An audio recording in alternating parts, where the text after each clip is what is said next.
It's time for the Douglas Coleman Show. Mr. Smooth and Savvy is joined by guests from all walks of life, from the entertainment industry to authors to political and social commentators, the famous and not so famous, the controversial and the light and fluffy. We have it all. Now, here's Douglas Coleman.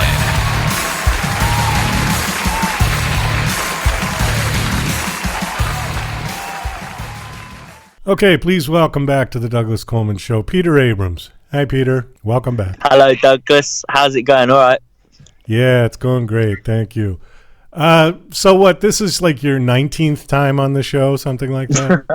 I was going to say like 48th, but yeah, it just appears whenever we have a spare moment, here we are, back again. Well, always a pleasure to have you on. Always nice talking to you. I enjoy having you on the show. Thank you for taking time. I know you're busy. You've got a gig tonight. This is a live gig. Like I say, the aim of my career is to be the most recurring guest on your show. Everything else is a bonus. Well, thank you. That's very sweet. So I'm happy that you've got a gig. So I assume that London is sort of up and running again with the COVID and yeah. Not really. I mean, more than it was. It's at a point now where we've got gigs booked and we're going to start performing, and it's all socially distanced though, so it's still sat down. So we're doing like acoustic stripped back shows. We're doing like reworks of all the songs for the socially distanced gigs, and then I think on June 21st, all the restrictions lift. It might be July. I don't know. I don't really watch the news. But whenever all the restrictions properly go, then we've got proper headline shows in London that we're going to go and play our full rock set for. Great. So the band is called Current Affairs, and it's you and your brother. What is your brother's name again? So my brother's Dave. Dave's taken a bit of a step back as of late to focus on some of the other stuff he's got going on in his life. But we've pressed forward. We've got the single out today, and then we've got the EP next week, actually. A week today. It comes out 14th of May. Oh, okay. And so who's in the band then? So we've got me, we've got our producer, a guy called Adam, who also plays drums. We've got my friend, longtime friend Jacob, who plays guitar. And then we've got my other friend called Lewis, who does all like the synthesizing and all the technological side of music, which is really important nowadays. You need it all in one sort of melting pot to produce anything of some sort of quality. Well, it's true. And then you sing, I presume. Yep, I sing and try and have all the attention on me, basically. What do you guys model yourselves after? Because I've been listening to your music, and I listened to the track that you sent that we're going to play probably at the end of the show, and I don't know, it's very reminiscent of kind of 80s-ish, but I couldn't think of one damn group that that I could even compare it with, which is a good thing, actually. But I don't know, Duran Duran was the closest I came up with. Who was that? Duran Duran. Okay, yeah, I mean, part of marketing music, they always ask you, like, what bands do you think you sound like? And I always say, I don't actually know. Our sound, because how it was made sort of remotely and step by step, because obviously we started off as total beginners, is sort of it's kind of jumping on the current revival of punk music, which is popular in America, but it's got a very clean production style because of Adam, the producer. It usually works in like the hip hop genre, so it has a very clean sort of pop production. And then with my sort of reserved British, almost raspy vocal, it kind of creates a unique sort of sound. And like Lewis always says, we have this sort of 60s, 80s American dreams with a sort of English twist attached to it. So that is kind of what we're going for. Like British New Wave, a little, but it's such a good mix of all kinds of stuff that you're right when you're supposed to compare yourself to so that the record labels can stick you in some sort of a pigeonhole of a genre. Yeah, I couldn't do it particularly with yours. I thought, well, a little Duran Duran, but it also. What was that band that came out? Aha, I think they were called. Aha, yeah. Take on you, take that one. That's the one. Yeah, okay, a little like that. A very clean sound, very clean. I mean, we're definitely inspired by sort of the 80s glam rock scene because I was raised on Bowie and the like of that, so that's definitely in there. But but most of us in the band love that sort of classic American rock sound as well. So it's sort of taking the tropes from all of them and just sort of trying to throw it together. And what I've found on the EP is each song has a sort of different energy into it. Some of them are far more sort of Brit pop, classic rock kind of sounds, and some are, like you say, more of this new wave punk genre kind of sound. But I'm not too bothered about what it's labelled as. It's more of the fact of people are hearing it and quite enjoying it, so I go, yeah, cool, I'll take that. Well, you had a song previous. The EP is out now, right? So the EP comes out next Friday. Next Friday, okay. So an EP is how many tracks? Like 4? Well, interesting fact for you, it's not the amount of tracks on the EP that makes an EP, it's the length of music. And an EP is anything under 25 minutes. So our EP is actually going to have 7 songs on, but 4 of them are going to be the singles which have already been released, including one today. And it totals up to about 22 minutes in total because they're all quite short. So it's still, it classes as an EP. So that's an interesting fact. That is an interesting fact. So in order for it to be an LP, how long does it have to be? It should be over 25 minutes. It can be any amount of songs. I mean, obviously, there's certain catches within that, as in if you can't have one song which is half an hour long and it be an album, that's obviously still a single. And if you have like over 10 songs, that will be classed as an album regardless of how long it is, even if every song's a minute long. So there's certain catches within it, but generally that's the restrictions it falls under. That's a very sort of late 60s, 70s things where there were a couple of bands that did, 3-minute tracks on the A side, and then on the B side there was one song that was 30 minutes long. I can think of Yes did that, and Iron Butterfly did that as well with that song In-A-Gadda-Na-Vida. Dave Grohl of Foo Fighters and ex-Nirvana released a song last year which was about 38 minutes long. So it's still something some artists try and do to sort of like a novelty piece, I think. Well, if it's a good track, it can be fine. I loved the Yes Close to the Edge. That was, when you listen to that, it's basically like 3 songs that they just kind of mixed together and brought back again, and you know what I mean? But it was all sort of connected. In-A-Gadda-Na-Vida, the Iron Butterfly track was, I didn't think it was that good. I think what they did was they took a great 3-minute song and just stretched it to 25 or 30 minutes. Yeah. And it got a little redundant. It got a little repetitive. And that drum solo in the middle was like, that was the time that you got up and went to the bathroom and got something to eat. And then you came back and, it's just about finished now. Okay, good. Oh, no. So your first track that I heard was called Love and Other Drugs, right? Now that's on this EP as well? Yeah, so that's actually the song that the EP is named after. It's sort of a title track, and it's kind of the song that started everything for us as a band. I mean, I actually wrote the lyrics to Love and Other Drugs about 2 years ago, and it was originally a poem.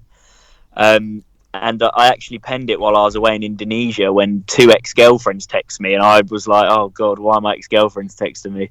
And that sort of made me question my own attitude towards love, and then my generation's attitude towards relationships, and then kind of society's attitudes towards love, drugs, and everything else. And so that's where all of this has stemmed from, is that original song. Okay, because you did sort of start out as a writer anyways, right? You wrote some books and you were doing speaking, and then you said you sort of branched into music, which I thought was great, but I didn't honestly know that you had any musical talent. Well, some would argue, we still don't, but yeah, the writing definitely helped. I would say lyrically is probably obviously what I contribute to the band, and it's great because I kind of sometimes will write a song and then I'll try and fit lyrics, but sometimes the lyrics will be there before the music and we sort of write the music around the words, which is a different dynamic as a creative, and it creates a different kind of energy in a song, I think. But yeah, the writing's definitely helped, and still something I do. I'm going to publish another book hopefully at the end of this year, if not the start of next, so I'm still spinning all the plates at once, but for the moment at least, music's the big focus. Well, it's funny you say that about lyrics, because that's what I've done often, is I write out all the lyrics and then take the sheet to the piano and create a song around them, and then just sort of edit the words to fit once I get a tune. If I have to add a little bit here, or add a or a the or an and just to get it to format, to fit. But I've done that for the last couple of songs that I've done. I think it puts you in a different headspace. As you know, if you've got a piece of music, to write words to it, sometimes your brain will, go to your sort of typical phrases and quotes to fit the rhythm. Whereas when you've got the words and the message first and you're writing music around it, sometimes it can be a bit more emotional because you're writing the music based around what the words are trying to say. So I think as a writer, it does put you in a different headspace and does produce slightly different results. Yeah, I find I work better that way, because if I just go to the piano with nothing and sit there and plunk out some chords and, think of a tune, there's no roadmap for me to where that's supposed to go, where the lyrics sort of act as a roadmap for me. I think it depends what you want what you want out of the song. Some people are writing songs for it to be catchy and, hook someone's ear. I guess in that circumstance, you'd probably write the melodies first to make sure they do that. Whereas if you're writing songs for a purpose or to, stand for a message, the words coming first will probably give you the best chance of keeping that message in the song. I think the moral of this story is that there's no set way. And it's a question I get asked all the time in interviews that I just don't have a great answer for. People say, well, what's your process for writing? I don't really have one. Mm-hmm. It just, the songs just sort of happen. I mean, the last two songs I wrote, I was driving. And the first line of the song and the melody came right into my head, just out of the sky. And, wow. Which is really inconvenient when you're driving because you don't know what to do. You can't get it down, yeah. Yeah. But, I never have a great answer for that interview question. The amount of hit songs you hear, which people say, I wrote, while I was playing a video game or whatever they're doing, it's crazy. Sometimes it just being in the creative headspace and then letting your subconscious throw something forward can produce the best results. Well, I've heard that from authors as well, that they said part of their process is sitting there looking out the window. And I think that makes sense, because you write a bit and then you just sort of, and you stare out the window and look at the birds or look at the traffic or wherever you live. And let your brain sort of relax a little bit. And then the ideas come in. And I think that's that's right. It's like a meditative state that you can get into a bit. Absolutely. So the track that you've got now that we're going to play in a couple of minutes is called Hollywood Hills, and this is also on the EP Love and Other Drugs. Tell us a little about this one. Where did this one come from? So this one was inspired by my travels across America and my sort of love for your country, but then also within, obviously, in particular, LA and Hollywood. How that spans out and sort of plays into our, I suppose, cultural obsession with fame and celebrity and the want to be famous, paired with me being at home for a year and sat watching what's going on with COVID in the world and the protests and stuff, and really just all the angst I felt over the last year and a half and maybe even longer in some areas, thrown into a song, hopefully to be sort of jump around, upbeat, and something people want to play over and over again, really. Is there any sort of message to the plastic Hollywood? And I mean literally, like plastic noses and plastic tits and all that. Yeah, well, we've released a lyric video with the song, which has loads of little clips of stuff which sort of speak for themselves. Some of them are quite funny, some of them are quite gruesome, and that'll probably be worth a watch. But I suppose the message of the song, if there was one, is just for the people listening, it is a bit of an illusion, and you're probably happier where you are now than the place you think you want to be. Yeah, although I could argue that one both ways, because I've also I'm talking in the context of people who are obsessed with their celebrities, their fame and cry. TV. Okay, yeah. Well, I think in that sense, when people think that particular lifestyle is going to bring them true inner peace and happiness, then I think they're wrong. because you look at some of these rich Beverly Hills Hollywood types whose life is a misery when their pool water turns green, and then you've got the kids in India who are playing in a garbage dump and seem to be the happiest people on earth. Yeah, and I've seen that across the world. I've seen, millionaires and had the chance to sit down and speak with them, multi-millionaires, but then they're more stressed out and wired all the time than the people who have literally no possessions to their name in certain parts of the world, but have a sense of community and are pretty happy. Neither is right or wrong. It's always obviously how the individual feels, but chasing that sort of endless material just obsession isn't really going to result in anything tangible. No, and Bill Gates is getting a divorce. Just thought I'd throw that in. Yeah, before he blocks out the sun or whatever that thing was a couple of weeks ago. I think he took his cue from Bezos, and I think it's this sort of, I don't want to say penis waving contest, although that's what comes to mind. But it's like Bill Gates for a long time was the richest man in the world, and which is a pretty, prestigious title, whatever you want to think of it. Then Bezos surpassed him at some point, and I don't think he ever really regained that status. Bill Gates has sort of been bouncing between the second and the third, and him and Warren Buffett are like neck and neck on that. So Bezos goes and dumps his wife of 20 years for some hot supermodel thing, and now it appears that Gates is doing the same thing. Well, he's been seeing this girl before, during the marriage, and I guess, the typical thing. She found out, the wife found out, or they just decided, okay, you want to go with her, then we're getting a divorce. But what I don't understand about that, and especially being a male, is that you get that much money where it just doesn't matter what you do anymore. You've finished, you've won the game of Monopoly of life. And now at 60 or whatever age they are, they're going back to being horny teenagers because they've got nothing else to do with their time. That I just don't understand. Never forget, regardless of how much money or we have in the bank or possessions we possess, we are just monkeys, slightly more evolved with slightly less air.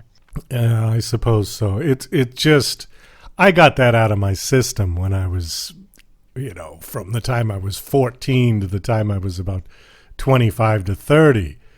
And I was lucky I never got HIV because it was right at the time when it just started and nobody knew what it was called and what it was doing, back in the early 80s. And I was in New York City playing in a band, and it was living it up. Yeah, condom, what's that? It was. So I was just damn lucky that I never caught anything. But my point is, us here at Current Affairs are responsible rock stars. Yeah, I think you've got a condom on the cover of your EP, don't you? Isn't there a little one right on the corner? That's it. Yeah. Well, the point that I'm laboring to get to here is that I just don't understand why guys like that who are just, they revert back. I don't get it. I mean, after 20 some years of marriage, why not just stay together? I mean, I don't know. I'm just babbling. I don't know. If you could work that one out, you'd probably be a very, very, very rich man. You'd be challenging men for their top spots. Well, anyways, hey, it's their life. Good luck to them. That's all I can say. We do have to wrap this up, Peter. We are running out of time. Thank you so much for coming on and speaking. It's always fun to talk to you. Yes, thanks for letting me stop in. And best of luck with your gig tonight. Do you want to plug it? Well, although by the time this comes out, it'll be over. Bit late, yeah. We was playing a gig and it was really good fun, and you all missed it. So come to the next one. There you go. Okay. All right. Well, thanks again. Thanks so much for having me, Douglas. I'll speak to you soon. Hey, this is Peter Abrams from Current Affairs. We're a British band, and you're about to hear our new single, Hollywood Hills, from our upcoming EP, Love and Other Drugs, out on May 14th. Thanks for listening to the Douglas Coleman Show, and I hope you enjoy this song.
She's a West Coast lover and she's a little black rose. Collapsed veins meeting tired eyes down on the Sunset Strip and at the Hollywood Shrine. The dreamers believe it's for satyrs for leashes. Couldn't wait to arrive, now she can't wait to believe in.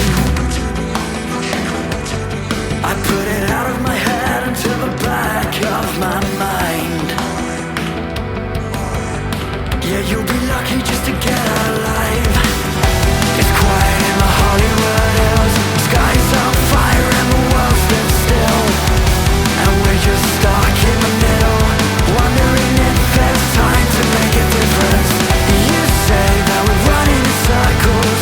I feel like we've already sold our souls out to the concept of culture. The city of angels, failures and vultures. Yeah, it's quiet in the Hollywood hills. The sky's on fire and the world is still still. We're just stuck in the middle, wondering if there's time to make a difference. You say that we're running in circles.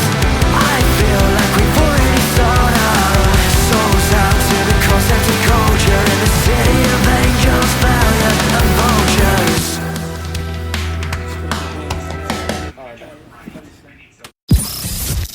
You're listening to Mr. Smooth and Savvy right here on The Douglas Coleman Show. We'll be right back after these commercial messages.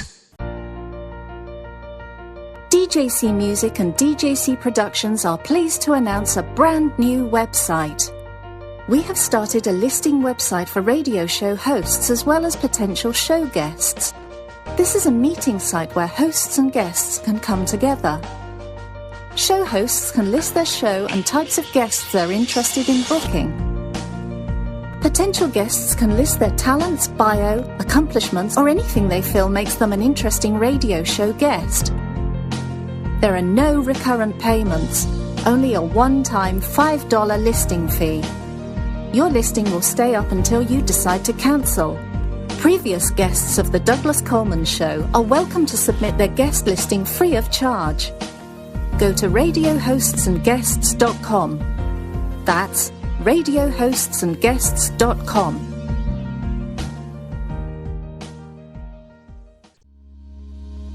Love coffee, huh? But wait a minute. It seems like every time you finish a cup of coffee, you get all of these side effects along with it. Heartburn, indigestion, upset stomach, acid reflux. As the world's first and only organic acid-free coffee, Tyler's Coffee is able to provide a healthier option in the solution for more than 100 million individuals who have sensitive stomachs or suffer from acid-related modalities. This is Tyler's acid-free coffee. Coffee without the consequences.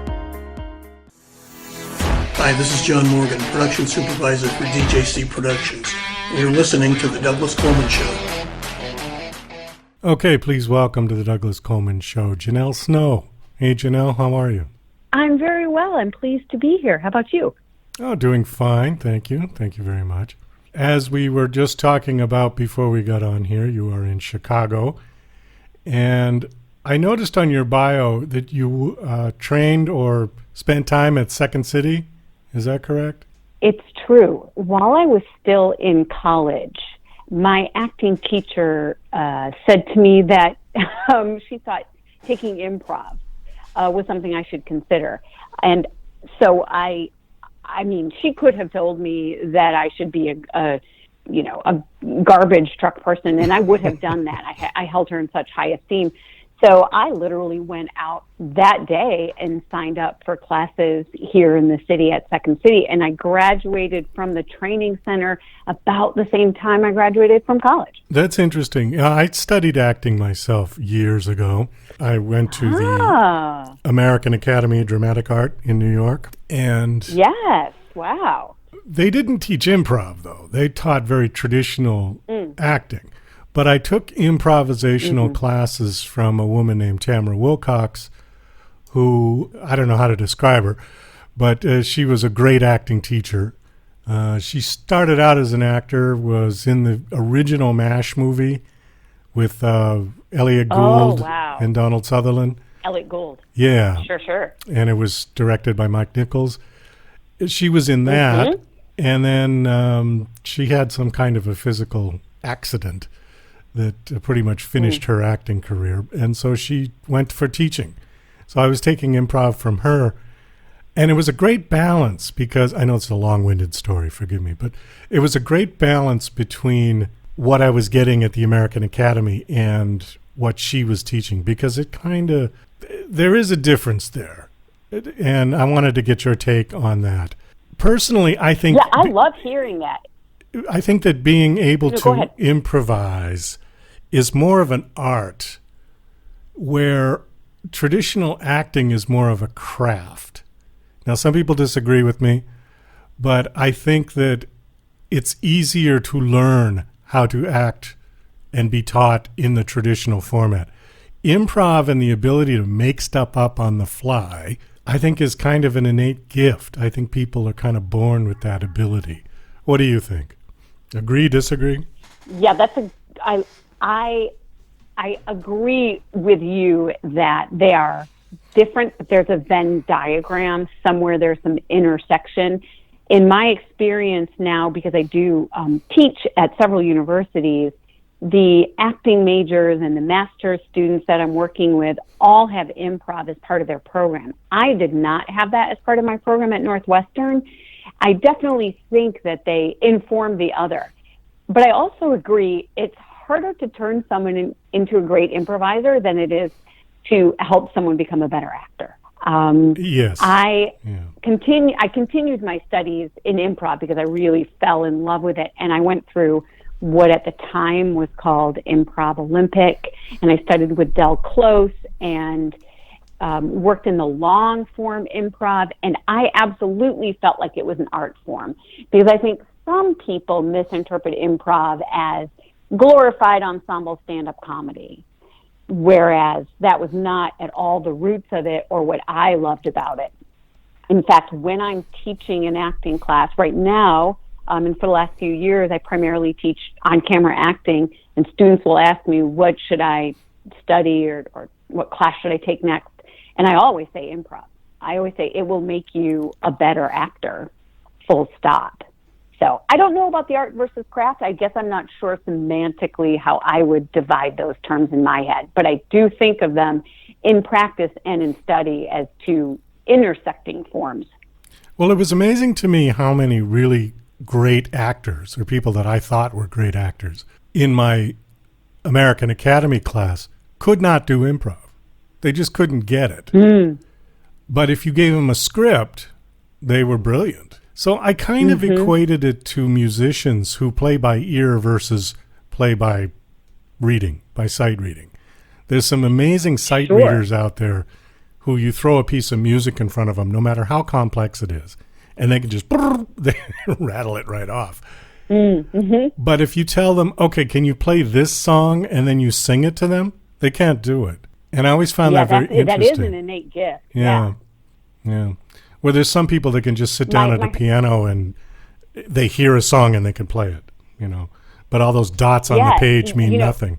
Right. It's interesting because just this week, I'm not exactly sure why, some YouTube algorithm, I'm sure, but I was watching a recent recording of Dave Grohl playing Everlong acoustically. He was talking about the origin of the song, and he said several times, which most people know if you know Dave Grohl, doesn't read music, didn't study music. Right. And it was fascinating to hear him talk about how that song came to be. And I do think that that's a gift. I think you can nurture it and it can grow, but that is a gift. Pretty sure I don't have that. I would love to, but I'm pretty sure that is a gift I was not given. Well, it's amazing that many of the pop stars these days, and before, even going all the way back to Elvis or the Beatles, they don't read music. They never did. It was just sort of in their soul. And even great singers like Ella Fitzgerald, she never read music at all. I remember seeing an interview with her with Andre Previn, who obviously reads music very well. And he was in awe of her because he said, I can't do what you do. If somebody puts music in front of me, I can play it. I can improvise somewhat on the piano. But the way that Ella could bend notes and the way she could sing with so much passion. And he says, how do you do that? And she says, I don't know. she says that's just what God gave me. That was her quote, and yeah. So it's interesting. There are master improvisers, I think, too. I mean, we have one of them here in the city. Well, most of the time he's in the city, Dave Pasquazi. He's a brilliant actor, too. He played Julia Louis-Dreyfus's ex-husband in Veep and various assorted other roles over the years. And he's done a lot on stage here in the city and elsewhere. And he is beyond compare in the improvisation field. And I've worked with him several times as an actor, and he has a gift. Now he nurtures that gift and consciously applies, himself to evolving. But I feel the same way Andre Previn felt. I was like, well, I can act.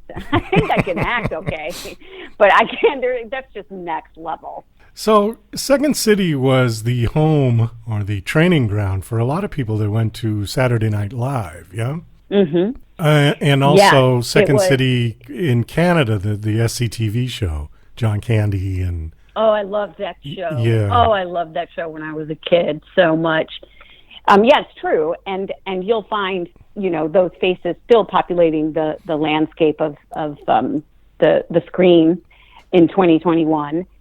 I was actually talking about this yesterday with my students. We were focusing on comedy, and I said, I would take just about any gifted comedic actor and trust them with a dramatic script, but I'm not sure I would do the reverse.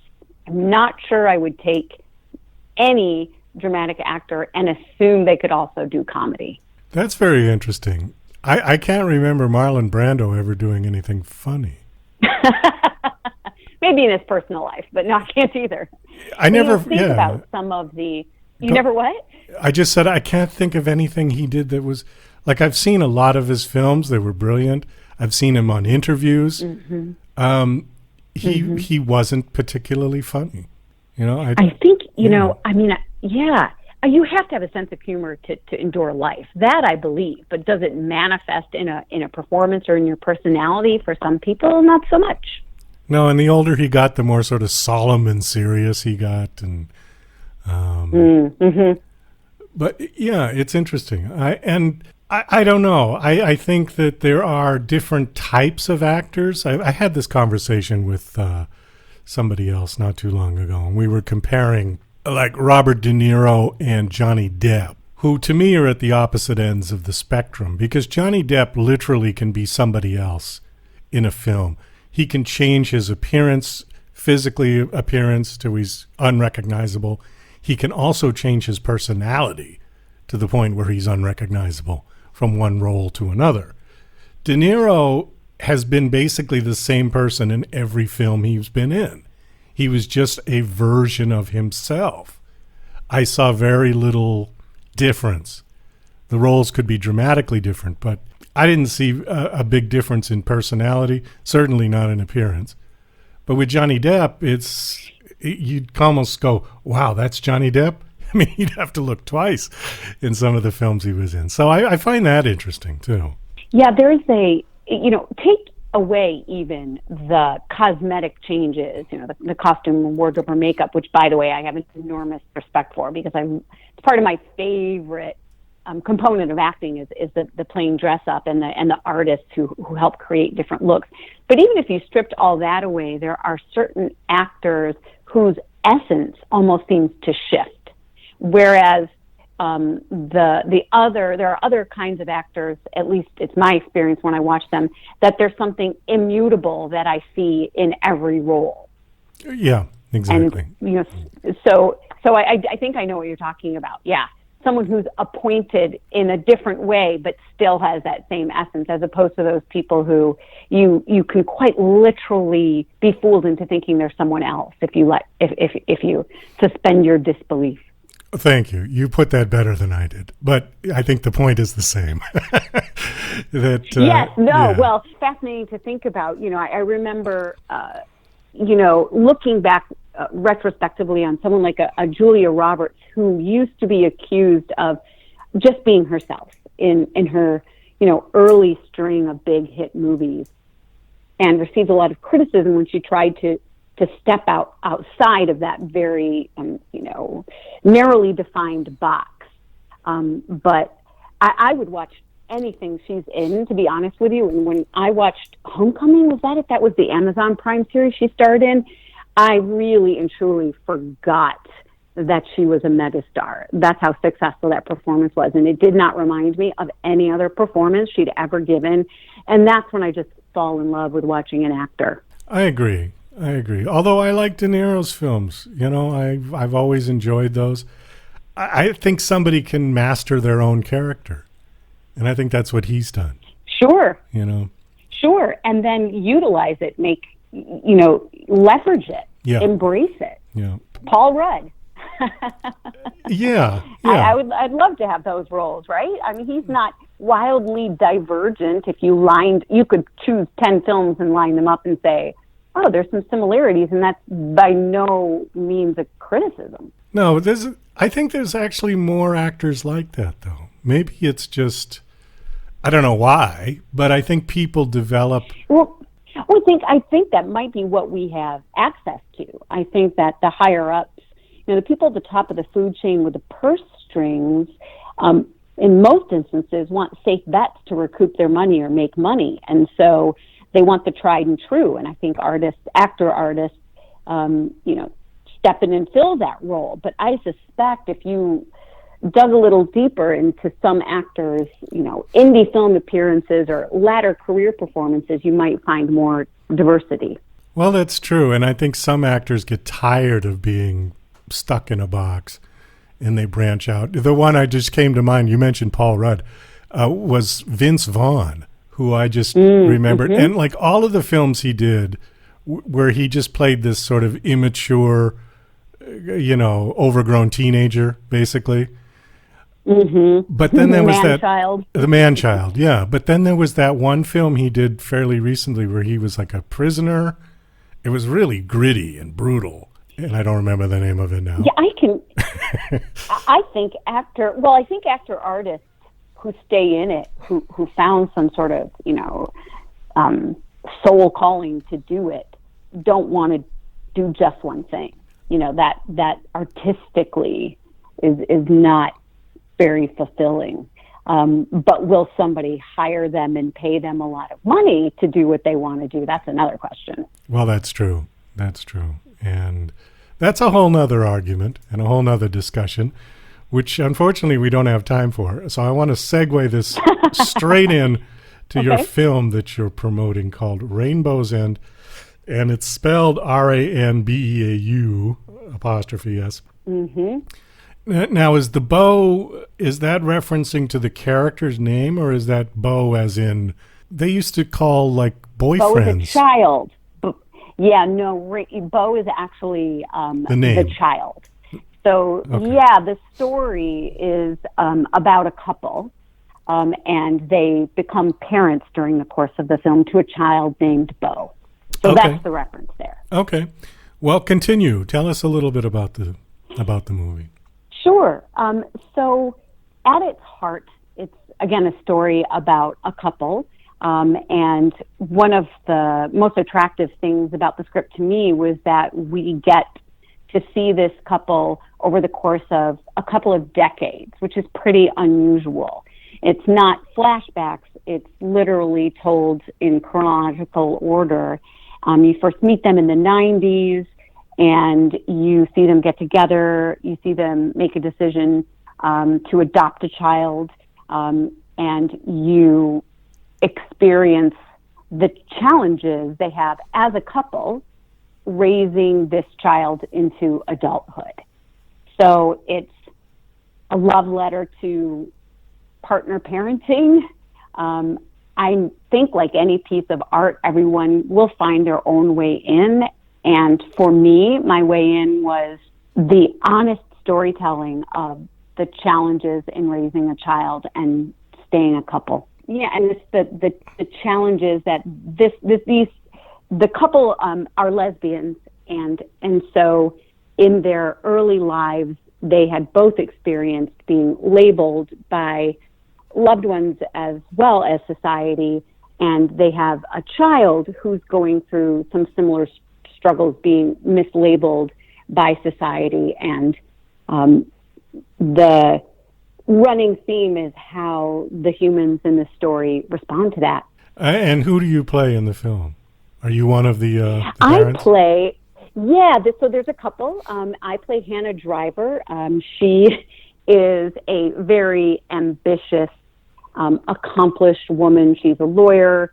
She ends up owning her own law firm. She ends up being the mayor of the town where they live.